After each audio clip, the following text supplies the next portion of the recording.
안녕하세요, 워칩입니다. 오늘은 시계 리뷰는 아니고 좀 색다른 주제로 영상을 만들어 봤습니다. 손목시계 업계에서 오리지널과 카피캣에 대한 브랜드 간의 소송 사례와 상표권 분쟁에 대한 내용들을 다뤄보려고 하는데요. 제가 찾아본 내용 위주라서 누락된 사례가 있을 수 있는 점은 미리 양해 부탁드립니다. 그럼 바로 시작해보죠.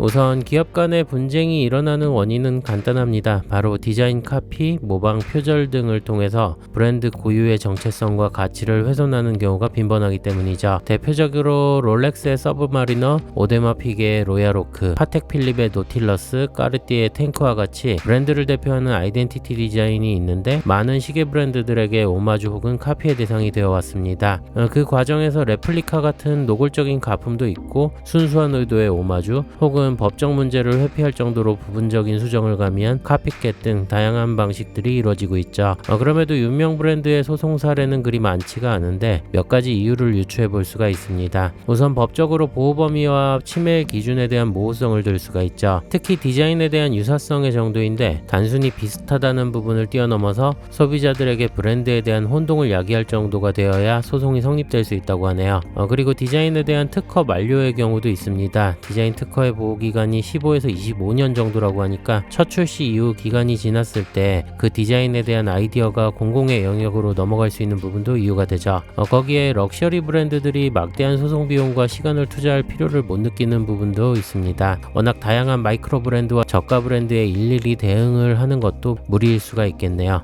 그럼에도 본보기로 한 회사를 소송하는 사례들이 있는데 이어서 살펴보도록 하죠. 오데마 피게의 아이코닉 모델 로얄오크는 1972년에 디자이너 제랄드 젠타가 디자인하였으며 옥타고널 베젤과 8개의 나사, 일체형 브레이슬릿, 타피스리 패턴 다이얼로 기존 시계 디자인과는 다른 혁신적인 형태로 유명합니다. 이 소송은 2014년 스위스 레전드의 트리믹스 다이버 시리즈가 로얄오크 모델 상표권 침해에 대해서 패소하게 되어서 미국 법원에서 980만 달러의 손해배상을 판결을 받게 된 건입니다. 거기에다가 모방 모델에 대한 판매 금지 조치가 내려졌죠. 오데마 피게 측은 트리믹스 다이버가 로얄오크의 트레이드 드레스, 제품의 고유한 이미지를 형성하는 색채나 크기, 모양 등을 침해했다고 주장을 했는데 로얄오크가 지닌 아이덴티티가 오랜 기간 소비자들에게 강한 식별력을 지니고 있기 때문에 이 요소가 모방되었다는 내용입니다. 그리고 트리믹스 다이버가 로얄오크를 연관시키거나 오데마 피게 측에서 디자인을 승인했는지 제휴관계 같은 오인을 할 수 있다는 점을 문제 삼았습니다. 결국 관할 법원은 오데마 피게의 손을 들어주었는데 로얄오크가 지닌 특정 디자인 요소의 식별성을 인정한 케이스이고 이 디자인이 오랜 기간 독점적으로 사용되어서 마케팅이 이뤄진 점, 그로 인해서 소비자들이 디자인과 오데마 피게 로얄오크의 연상에 대해서 직접적인 연결성에 대해서 인정했다고 볼 수가 있죠. 결국 이 소송으로 트레이드 드레스의 보호에 대한 중요성이 부각이 되었고 럭셔리 브랜드들이 지닌 아이코닉 디자인의 보호를 위해서 적극적인 법적 대응을 한 사례가 되었다는 점입니다. 이 소송이 시사한 점은 이후에 많은 저가 브랜드나 마이크로 브랜드들이 유명 디자인을 차용을 할 때 신중을 기하게 되었고 독창적인 디자인의 개발의 중요성이 부각되었다는 점이죠.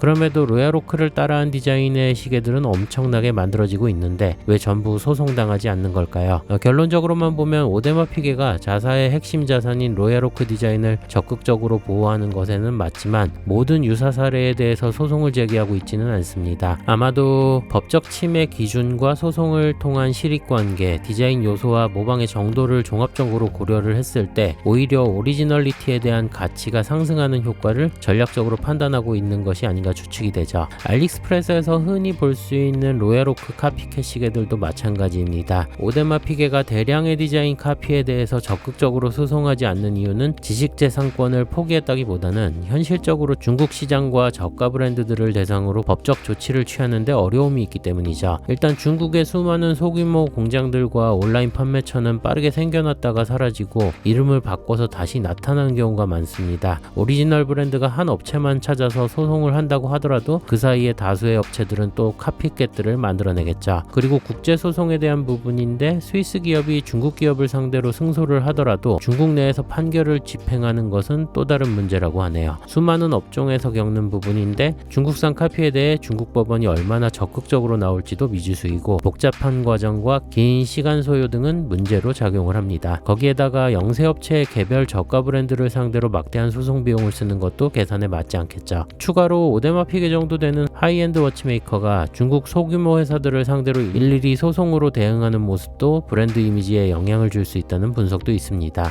스위스 레전드와의 소송은 아무래도 미국 회사이고 본보기로 삼기 위해서 진행하지 않았을까 하는 개인적인 생각이 들었습니다. 별개로 롤렉스가 인빅타에게 소송을 해도 진작에 했어야 했을 텐데 사례가 없는 것을 보면 신기하긴 하네요. 이 사례는 좀 특이한 케이스입니다. 일본에서 2016년에 발생했던 사례로 스위스의 고급 시계 브랜드 프랭크 뮬러에 대해서 일본의 한 시계 브랜드가 프랭크 미우라라는 패러디 상표를 사용한 건이죠. 중소시계 메이커가 브랜드를 패러디해서 상표를 등록하고 디자인도 바꾼 사례인데 당시에 짝퉁이 진퉁을 이긴 건이라는 표현까지 쓰였습니다. 재미있는 부분은 미우라가 뮬러의 일본식 발음에 착안하고 있다는 점이죠. 오사카의 중소시계 메이커인 이 브랜드는 2011년부터 5만원에서 10만원 정도의 저렴한 제품을 판매하고 있었는데 사장이 종업원들과 이야기를 나누다가 농담으로 한 것이 브랜드명으로 발전해서 상표 등록이 이루어진 스토리가 있네요. 처음에는 잘 안 팔렸는데 인터넷으로 인기를 끌면서 프랭크 뮬러 측에서 상표 무효 소송을 제기하게 됩니다. 결론은 일본 법원이 프랭크 미우라의 손을 들어줬는데 그 이유는 다음과 같죠. 두 브랜드의 가격대와 타겟 소비층이 완전히 다르고 프랭크 미우라가 의도적으로 저렴한 가격과 코믹한 디자인을 채택해서 패러디임을 명확하게 드러냈기 때문에 혼동의 가능성이 낮다고 판단을 한 겁니다. 1000만원이 넘는 고급 시계와 5만원 정도의 미우라 제품을 혼동할 수 없다는 판결이었는데 패러디 상표가 상표권 침해로 인정되지 않을 수도 있다는 예외적인 경우를 보여준 거죠. 프랭크 뮬러 입장에서는 웃자고 한 얘기에 죽자고 달려든 꼴이 되었는데 고유의 디자인 아이덴티티가 패러디로 훼손되는 부분에 대해서 긁힌 게 아닌가 생각이 드네요.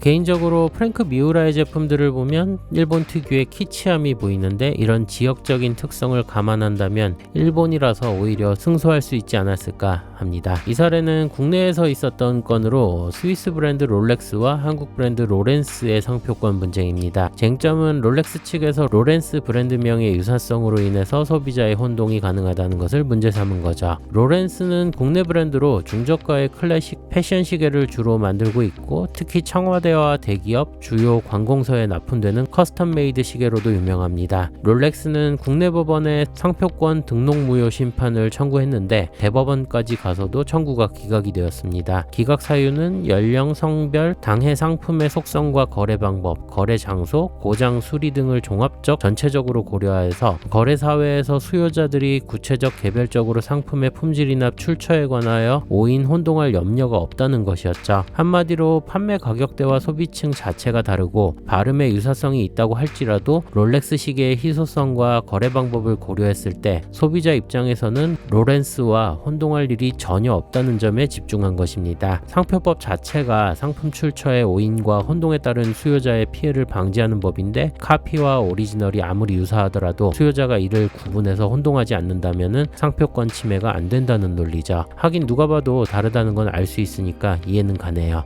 최근 중고 시계들을 보다가 알프레도 베르사체의 제품들을 보게 되었는데 오리지널인지 의문이 들어서 찾아보게 된 사례입니다. 우선 우리가 아는 베르사체는 명품 브랜드 잔니 베르사체이자 그리고 알프레도 베르사체는 미국 브랜드로 1998년 국내 시장에 상륙하면서 갈등이 시작되었습니다. 당시에 의류, 타올, 시계 등을 제조하는 국내 제조업체들이 미국의 알프레도 베르사체의 상표 사용권 계약을 체결하고 중저가 시장을 공략했기 때문이죠. 잔니 베르사체 측에서는 저명한 상표권에 편승해서 부정경제 행위를 하고 있다고 국내 업체 9곳을 상대로 소송을 냈고 중앙지법과 특히 법원 모두 잔니 베르사체의 손을 들어줬습니다. 당시 법원의 판단은 알프레도 베르사체가 실존 인물의 이름의 기초에 고안되었지만 이미 베르사체로 인식된 잔니 베르사체와 혼동될 수 있다는 것이었습니다. 그럼에도 알프레도 측이 불복해서 본안 소송으로 이어지고 9년간의 상표권 다툼 끝에 패소하게 됩니다. 재판부는 베르사체라는 이름만으로 호칭될 수 있기 때문에 일반 수요자나 거래자에게 오해를 줄 우려가 있는 유사 상표라는 판단을 했죠. 특히 저명 상표의 이미지와 고객 흡인력의 무상 편승에서 이익을 얻을 목적으로 상표권을 형식상 취득한 것으로 보인다는 의견이 덧붙여졌습니다. 이런 부분에 무감각한 소비자들은 아직도 알프레도 베르사체의 시계를 차면서 명품이라고 인식할 수도 있겠네요. 개인적으로는 재미있는 사례가 아닌가 싶습니다. 자, 오늘은 디자인 혹은 상표권과 관련해서 시계 브랜드의 분쟁 사례를 살펴봤는데요. 개인적으로도 이것저것 찾아보면서 가볍게 공부하는 계기가 된 것 같습니다. 앞으로도 이런 주제의 영상들을 다뤄보도록 하죠. 그럼 저는 다음 영상으로 찾아오겠습니다. 시청해주신 분들께 감사드립니다.